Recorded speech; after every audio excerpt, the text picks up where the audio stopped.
on fait un roulement de tambour. Alors, je vais dire ça en 2 mots. Hein. Moi, je pense que la sociologie permet de décrire les conditions sociales dans lesquelles s'instaurent des univers où, pour triompher, quelles que soient les raisons qui font chercher le triomphe, il faut avoir raison. Bon, il faut avoir des raisons. Alors, je prends un exemple simple. Un monde mathématique, c'est un univers où on peut être mu par des pulsions. On veut être le premier, on va avoir le prix et la médaille Fields, on veut tuer son collègue, on veut le tuer symboliquement, bien sûr, parce qu'on ne peut pas le tuer. Bon. Si on veut tuer, il faut quoi? Il faut inventer un théorème, il faut inventer une réfutation. On est obligé, pour gagner, de se plier aux lois du milieu, enfin, bon, qui exigent des formes, des contraintes, de la cohérence, de la logique, une forme de discussion, on ne peut pas dire n'importe quoi, etc. Bon.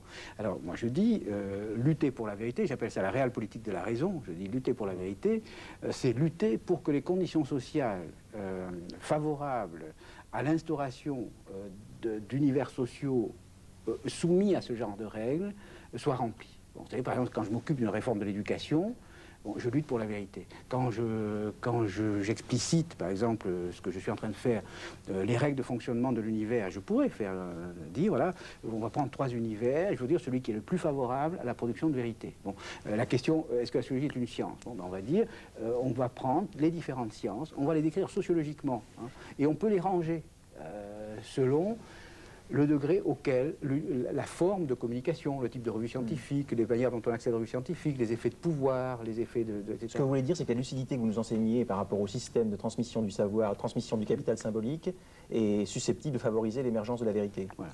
Oui, c'est un élément d'une lutte dans laquelle les intellectuels, en ce cas-là, remplissent leur rôle spécifique, les intellectuels, leur fonction sociale, historique, enfin, qui est le produit d'une histoire, elle aussi. Hein. En même temps, c'est de lutter sur ce terrain-là.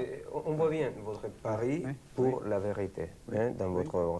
Mais on peut aussi, je ne sais pas si vous êtes conscient, si vous serez d'accord ou pas, mais en vous étudiant loin du Collège de France ou des instances comme ça, en vous étudiant même à 10 000 km, et donc dans une espèce de froideur comme ça, dehors de ce narcissisme comme ça des chapelles, on peut quand même avoir une lecture de vous tout à fait postmoderne, c'est-à-dire en trahison envers la question de la vérité.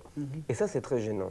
Parce que, bon, Pierre Bourdieu est quelqu'un qui, effectivement, apprend à penser, certainement, parce qu'il refuse toutes les étiquettes. C'est vrai qu'il existe une façon de penser des pseudo-intellectuels qu'ils veulent vite fait étiqueter quelqu'un, parce que quand on étiquette, on connaît le reste, on n'a même plus besoin de lire. Hein, tu sais, Pierre Bourdieu, c'est ça. Alors vous avez... Ce qui est bien, j'ai toutes les étiquettes. Je suis néo-marxiste, néo-weberien, néo-durkheimien. Ça dépend des époques. Ça dépend des époques. Mais alors, il y a un problème, c'est-à-dire que, bon, parfois, on peut vous accuser un peu, on comprend pour votre histoire, hein, votre histoire, vous accusez un peu de voir, par exemple, dans l'étiquette marxiste, que vous refusez à juste titre certainement, seulement un marxisme positiviste tout à fait dégénéré, stalinien.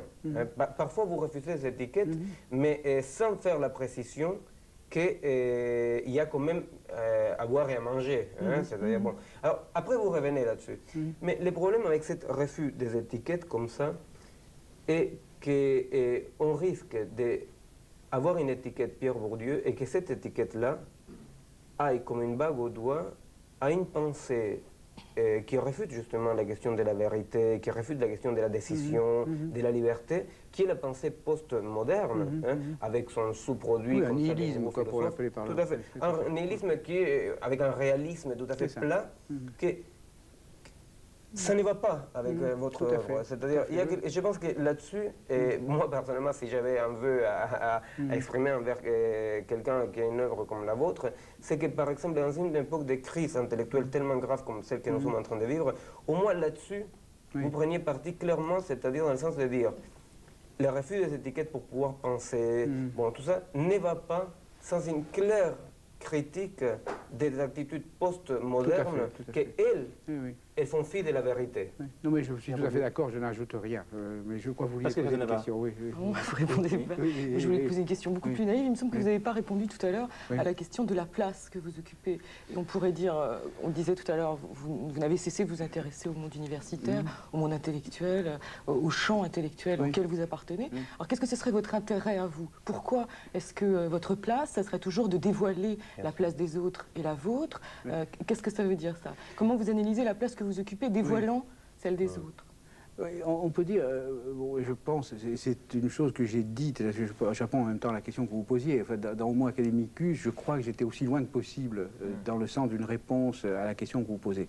Alors, une des raisons qui font qu'il est très difficile de prendre des positions au fond que vous me demandez, c'est que à un certain degré de lucidité sur les rôles sociaux déjà constitués. Hein, par exemple, le fait de refuser les étiquettes, c'est un rôle social typique de philosophe, qui se constitue comme au-delà de tout, au-delà du delà, comme dit Achille Talon, hein, qui est un grand auteur philosophique. Donc, Achille Talon oui. Et donc, quand on va être au-delà du delà, on dit je ne suis pas celui que vous croyez. Enfin, Heidegger a passé sa vie à faire ça, ce qui est très dangereux. Et je pense qu'une certaine forme de postmodernisme est très dangereux en ça. Et en ça, je suis tout à fait d'accord. Mais comment se fait-il que c'est pas facile d'obéir à votre injonction très amicale, hein. Pourquoi c'est pas facile? Parce qu'on sait d'avance que d'abord il y a ces rôles sociaux déjà constitués, et c'est pas facile de tomber dans un rôle qu'on a objectivé, de se laisser enfermer dans un rôle qu'on a objectivé, même si on sait qu'on n'est pas dans ce rôle, on sait qu'on sera perçu en fonction de ce rôle. On dira, tu vois Bourdieu qui dénonce tout quand même, depuis qu'il est au Collège de France, il dit que, hein, voilà, vous savez, je l'entends pas, parce qu'on n'ose pas me le dire, mais je sais que ça se dit, a priori je peux le déduire. Donc il y a ça, et d'autre part, il y a le fait que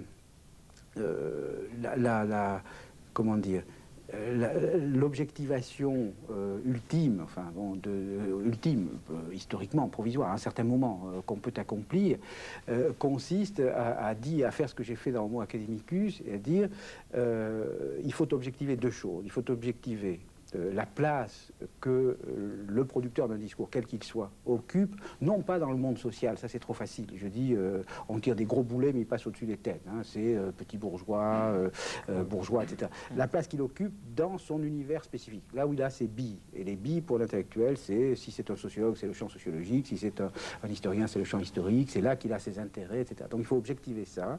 Et le sociologue est celui qui peut objectiver les intérêts des autres, donc les siens, puisqu'il y a un certain moment où il est dans un espace où il sait qu'il a ses intérêts. Bon.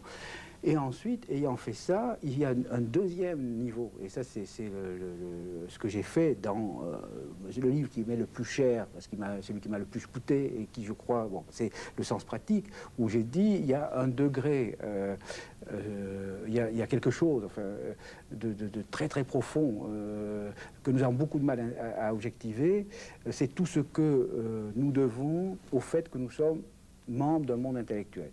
Ce que j'ai dit tout à l'heure très vite quand j'ai parlé de Scollet, le fait que nous sommes des hommes de loisirs, des hommes qui ont le loisir de penser.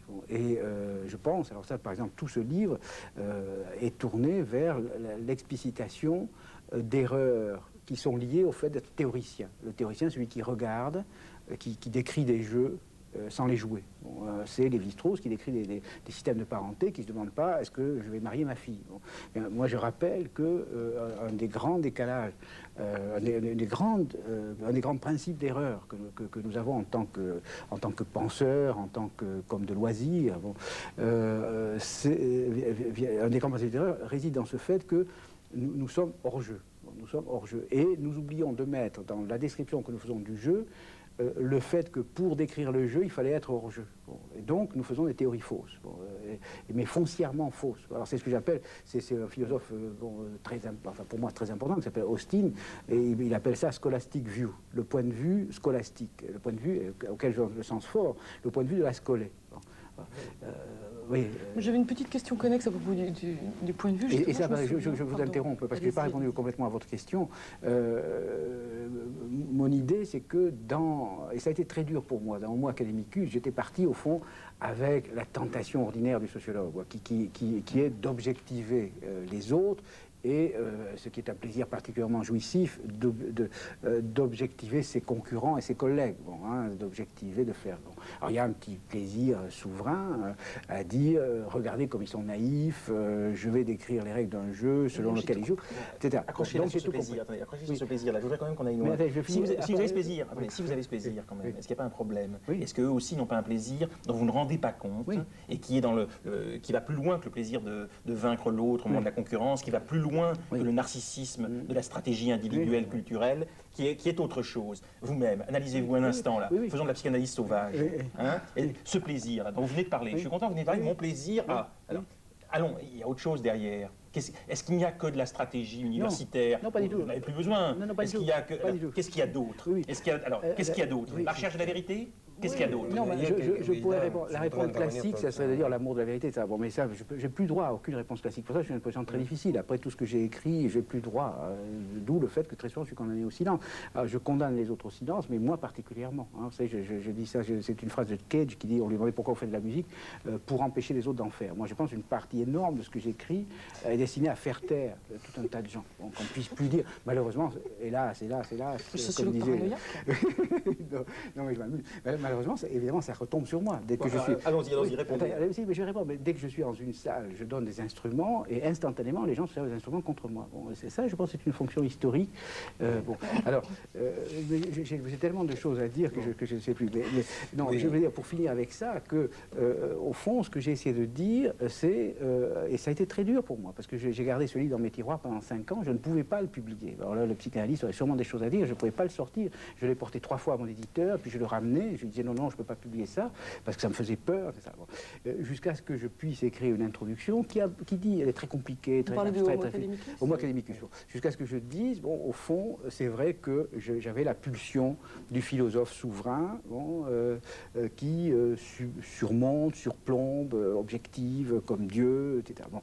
Alors, ayant objectivé cette pulsion, est-ce que ça a des effets sur ma pratique scientifique. Oui. C'est pas un point d'honneur intellectuel. Et ça a changé ma manière d'écrire. Bon, et au fond, alors ça c'est ma conviction profonde, alors ça je le crois profondément, c'est que j'ai converti une pulsion, un plaisir, une libido, parce qu'il y a des libidos sociales, moi je dis le monde social constitué. Bon, ça a converti une libido, besoin de meurtre, de revanche, de tout ce qu'on pourra imaginer, hein, en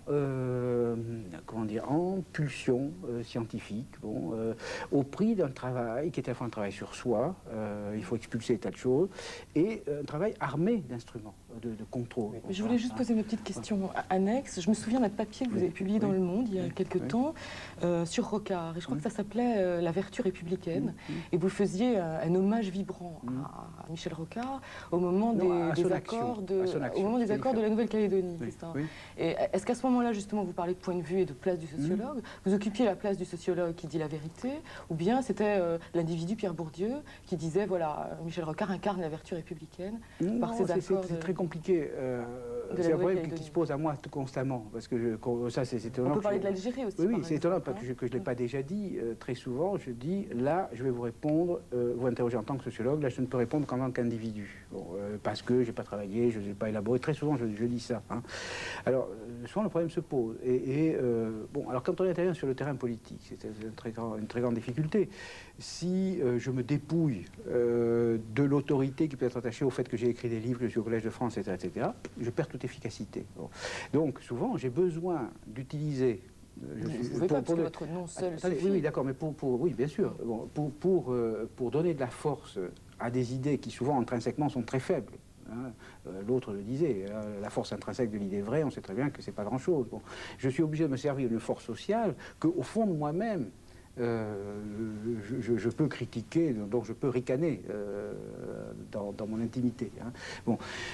Alors, est-ce que l'essentiel n'est pas la lucidité? Est-ce que c'est pas un double jeu? Est-ce qu'il n'y a pas un double jeu? Oui. Est-ce que c'est pas l'essentiel? Quand vous mettez Pierre Bourdieu, on sait d'où vous parlez.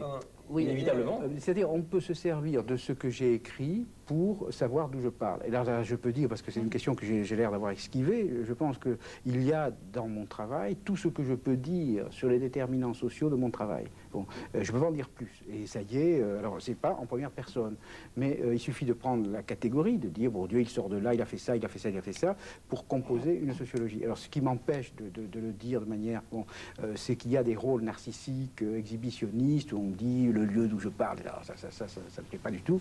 C'est une façon de se peloter. Enfin, bon, j'aime pas du tout les échanges de narcissisme, mais il y a tous les éléments. C'est-à-dire, et d'autre part, mon travail consiste à fournir des instruments d'objectivation qui sont faits pour se retourner, non seulement contre moi, ce qui n'a aucun intérêt, mais contre tous les travailleurs intellectuels.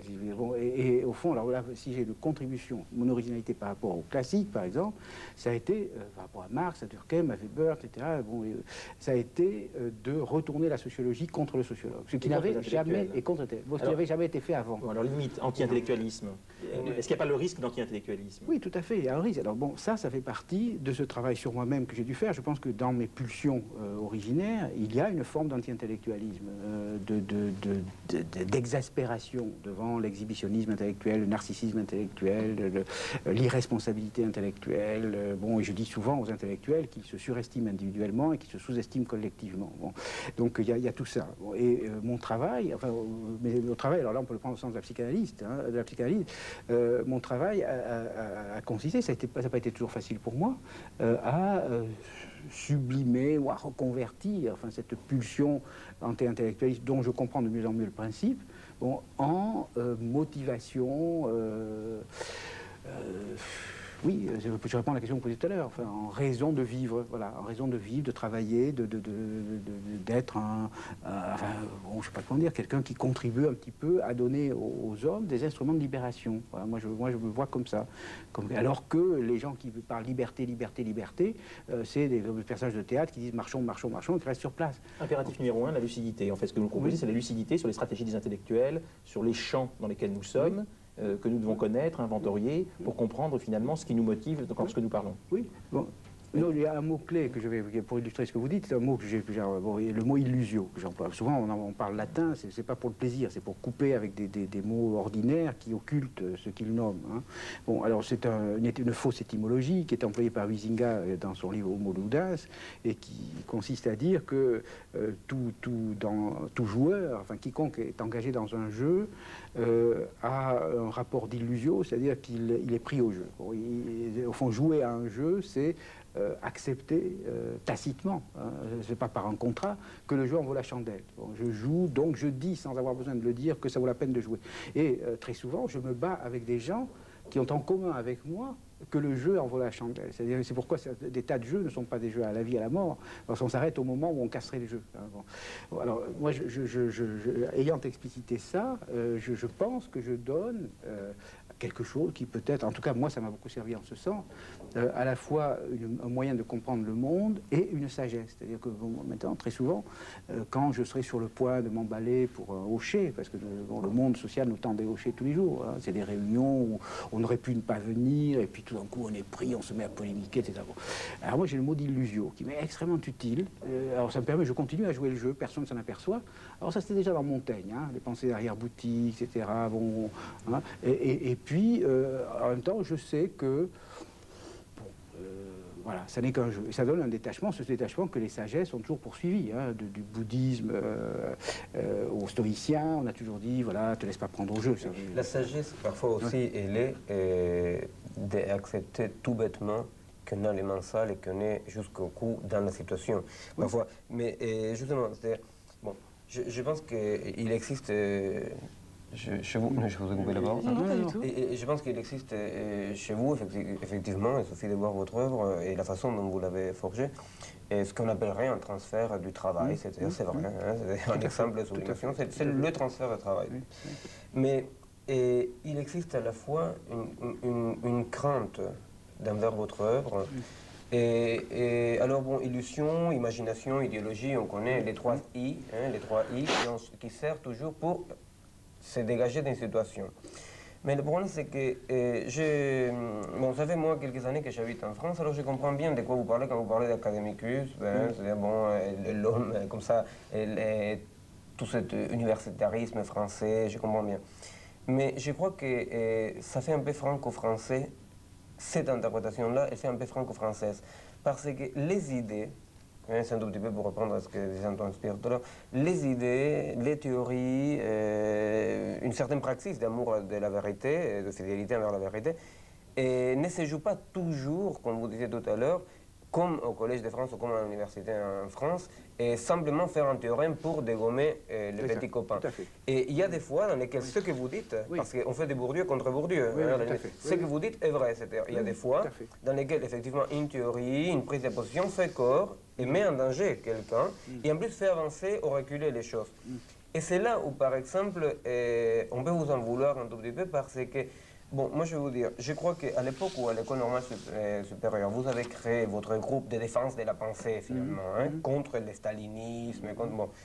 Et votre stratégie de dénonciation des étiquettes était effectivement une stratégie de liberté claire et nette, et dans laquelle vous étiez absolument dans la situation, et je ne pense pas que le mot illusio ait pu vous enlever en quoi que ce soit de vos responsabilités que vous avez eu le courage de prendre. Mais aujourd'hui, pour aujourd'hui, en 1989, et cette même stratégie rencontre d'une façon tout à fait malheureuse, et je reviens là-dessus, la stratégie d'un certain réalisme nihiliste postmoderne, parce que c'est pas pareil que Pierre Bourdieu dise à l'époque du stalinisme roi, contre les mandarins staliniens et contre cette comme ça, oppression de la pensée qu'était le stalinisme pour les intellectuels. Bon, c'est pas pareil qu'à cette époque-là, ils disent on peut penser quand même, et refusent les étiquettes pour qu'on pense. Parce que ça, c'était une attitude dans la situation de fidélité à la vérité, certainement. Mais aujourd'hui, parce que vous êtes là, vous êtes jeune, vous continuez à produire, alors aujourd'hui, malheureusement, les gens qui disent ça, ce sont vos ennemis d'hier, vos ennemis jurés, parce que moi je ne parle pas d'adversaires, je parle vraiment d'ennemis, les ennemis de la vérité, qui sont ces gens-là, pardon, je finis là-dessus, sont les gens qui s'attaquaient à la vérité hier et s'attaquent aujourd'hui à la vérité. Sauf qu'aujourd'hui, malheureusement, malencontreusement, votre refus d'étiquette, votre refus comme ça de clairement annoncer la question de la vérité, ça leur sert à ces gens-là, vous comprenez? Parce que les postmodernes, eux, ils ne se battent pas contre la vérité pour se battre contre le stalinisme. Ils se battent contre la vérité, ils se battent contre la décision, ils se battent contre, dans cet imaginaire narcissique, pathologique presque, dans lequel on serait toujours au-dessus de tout, rien n'étrange dans la réalité. Bon, c'est-à-dire, par exemple, Pierre Bourdieu, qui défend le relativisme, quand vous êtes dit à l'école normale supérieure, c'est-à-dire quand vous avez dit, bon, quand même, il y a des trajectoires, il y a des stratégies, avec leur singularité, est une chose. Aujourd'hui, un certain relativisme anthropologique ou sociologique veut dire tout à fait le contraire. Alors c'est là, vous comprenez, où... Il y a énormément de choses dans tout ce que vous dites. Bon, d'abord, je ne défends pas le relativisme. Je dis que la vérité est une création de l'histoire, ce qui ne veut pas dire qu'elle est historique. Enfin, bon, je pense qu'il y a une genèse historique de la vérité, et ça ne relativise pas pour autant la vérité. Bon, alors, il y a des conditions de ça. Bon. Alors, je dis deuxièmement que en prenant ce point de vue et en prenant pour objet les univers qui prétendent à énoncer l'universel, parce qu'un de mes objectifs permanents, ça a été d'étudier des champs de production qui sont autonomes relativement autonomes par rapport aux forces sociales. C'est le champ religieux, c'est le champ politique, c'est le champ juridique, c'est le champ intellectuel, c'est le champ scientifique, etc. Ces univers ont en commun de prétendre à l'universel. Ils prétendent donc à la transhistoricité, ils prétendent échapper aux contraintes historiques et sociales. Bon, et en rappelant que ces univers qui prétendent à l'universel, et vos postmodernes en font partie, bon, en les prenant pour objet et en les historicisant, on se donne les moyens de se libérer des coups de force qui s'exercent au nom de la vérité. Bon, et moi, je pense qu'il y a des crimes qui se commettent tous les jours au nom de la vérité, qui se commettent tous les jours. Par exemple, je l'ai dit tout à l'heure à propos du marxisme, une des raisons pour lesquelles je n'ai pas envie de donner à ce que je fais, même que ça me coûterait de dire, oui, après tout, on peut mettre ça au compte du marxisme. J'ai mis la notion d'habitus au compte d'un livre de Panofsky, dans lequel le mot n'est pas. Vous voyez, bon, j'étais jeune, il fallait que je prenne un parapluie, en même temps, c'est un type que j'admirais beaucoup. Voilà. Donc, je pourrais le faire. Bon, et je pense que c'est... parfois, ça peut être utile de dire ça. Dans une certaine conjoncture, si ça peut être utile que je vais en Amérique latine, de dire, bon, je le ferai. Ouais, bon. Je m'en doute, oui. Oui, je le ferai. Mais ceci dit, je crois qu'il est très très important de savoir que dans ces petits univers où se jouent des jeux, où circule du narcissisme, etc., des crimes peuvent se commettre au nom de la vérité. Il y a et là, bon, je suis quand même conséquent avec moi-même. Je dis, étant dans un univers comme ça, il faut commencer par balayer devant sa porte. Bon, alors, ce qui ne veut pas dire que je pense que le rôle de l'intellectuel s'arrête à la frontière de son champ. Un des problèmes étant de savoir... Vous risquez de pécher par humilité, justement, vous comprenez? C'est très compliqué. Je comprends bien que vous dites, et ça revient dans tous vos ouvrages, il faut balayer devant sa porte. Je comprends bien, et c'est tout à votre honneur. Mais le problème, c'est que Pierre Bourdieu, il dépasse largement sa porte, son quartier. Cela dit, si déjà j'arrivais à balayer hors du champ tout un tas de gens qui se réclament de l'autorité du champ pour exercer des effets de vérité, comme les postmodernes dont vous parlez, je pense que j'aurais rendu un certain service à l'humanité. Ils sont mis à nu quand même par l'analyse sociologique. Ils sont mis à nu par l'analyse sociologique. Ces gens-là, si vous prenez leur trajectoire, vous regardez leur travail, pour parler en ces termes, etc., vous savez, c'est vite fait de voir la différence, à la fois dans les principes et dans les conséquences. Donc, je pense... Vous pouvez dire leurs références, parce que vous m'avez donné ces références, je trouve ça formidable. Ils ont été pour... il y a des gens ils ont été les élèves d'Alain, les élèves d'Alexandre, ensuite ils ont été les disciples de Beaufray, ensuite ils ont été les disciples d'Heidegger, ensuite ils ont été en 68 les disciples de Gramsci, et maintenant c'est Wittgenstein. Voilà, ça c'est l'itinéraire type. Voilà, l'itinéraire type. Alors c'est toujours des gens qui sont toujours sur les sommets, enfin c'est-à-dire qui prennent toujours entre deux choix le plus chic. C'est tout à fait intéressant. Alors que bon, ça par exemple, c'est une des choses, quand vous avez parlé de travail tout à l'heure, je le dis très très modestement, moi, je pense que mon plus grand mérite, dans ma trajectoire, ça a été de choisir toujours le choix le moins chic. Et parce que très souvent, la vérité est à ce prix. Bon, je pense, je sais pas, j'étais philosophe. Moi j'ai envie d'utiliser Bourdieu tout de suite, là. Le moins chic, est-ce que c'est pas très chic? Bon, alors c'est vrai alors ça c'est très facile, on peut retourner... non, je retourne pas, je vous utilise. Non, c'est très gentil de le dire comme ça, au contraire, parce que les gens le pensent et ne le disent pas. Moi je suis ravi quand on me dit les choses. Non, c'est vrai que paradoxalement, ce choix du non chic finit par être chic à la longue. Oui, on peut dire, mais au fond, ça a bien payé. C'est typiquement la trajectoire de l'hérétique qui finit par être consacrée. Bon, cela dit, ça n'a pas été fait pour ça. Alors là, la notion de stratégie est très importante, parce que quand j'ai dit stratégie, il faut la rattacher à habitus. C'est-à-dire c'est quelque chose qui a pour principe une libido socialement constituée, pas nécessairement consciente à elle-même, c'est pas un calcul. Donc on ne peut pas dire de quelqu'un, je passe mon temps à dire ça aux gens qui travaillent avec moi, qui font de la sociologie et des intellectuels, on étudie monsieur X ou Y, linguiste du 19e siècle, qui a fini au Collège de France. Alors bon, instinctivement, on étudie tous ces choix comme s'ils avaient été déterminés par la volonté d'arriver au Collège de France. En fait, je pense d'ailleurs que une des conditions des réussites hérétiques, c'est précisément ne jamais avoir voulu. Parce qu'il y a des tas de lieux sociaux dans lesquels on demande aux gens d'avoir au moins l'air désintéressé. Ça, c'était une des choses amusantes. Bref, il y aurait le milieu artistique est comme ça. Il me semble que depuis le début, on parle comme ça en sous-main de psychanalyse et que vous ne cessez d'employer un vocabulaire psychanalytique. Vous parliez tout à l'heure de transfert de travail et dans vos livres, on retrouve la libido, la vérité refoulée, etc. Il me semblait aussi qu'on peut lire votre œuvre comme, vous dites vous, une auto-analyse, souvent vous employez ce terme-là dans Chose dite, je crois. Et on pourrait dire aussi une autobiographie. Vous avez commencé par les paysans du Béarn, et puis il y a eu l'Algérie, et puis les héritiers, etc., qui suit tout votre itinéraire. Et on pourrait dire, alors, qu'est-ce que c'est cette référence-là permanente à la psychanalyse, sans qu'elle soit jamais clairement définie, peut-être? Si, elle l'a définie. Non, mais je veux dire qu'en même temps, vous ne vous intéressez pas du tout aux mêmes déterminants. De la même façon, la psychanalyse dévoile les illusions du désir, mais ce ne sont pas les mêmes déterminants, ce ne sont pas les mêmes obstacles à la liberté qui sont montrés par la psychanalyse. Oui, alors, elle s'intéresse aux déterminants non sociaux. Je suis ravi que vous le posiez. Et en même temps, les conditions d'une discussion approfondie ne sont pas réunies. Alors je me demande qu'est-ce que je peux dire. Ce que je peux dire, c'est que très très sommairement, mais je pense que c'est déjà mieux que rien pour dissiper un certain nombre de contresens sur ce que j'ai pu dire ou écrire. Moi, je pense que le rôle de la sociologie, c'est d'analyser le travail que les espaces sociaux font subir à une libido